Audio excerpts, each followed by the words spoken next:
করেই যাচ্ছে। বারবার যখন গোপীগণ বললেন, হে গোবিন্দ, কেন আমাদের কাঁদাচ্ছ?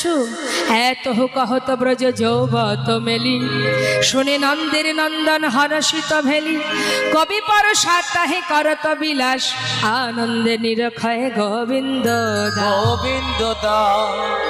ভগবান বললেন, দেখো আমি একটু পরীক্ষা করে দেখছিলাম তোমরা যে আমাকে ভালোবাসো, সেই ভালোবাসা কতটা আসল কতটা নকল।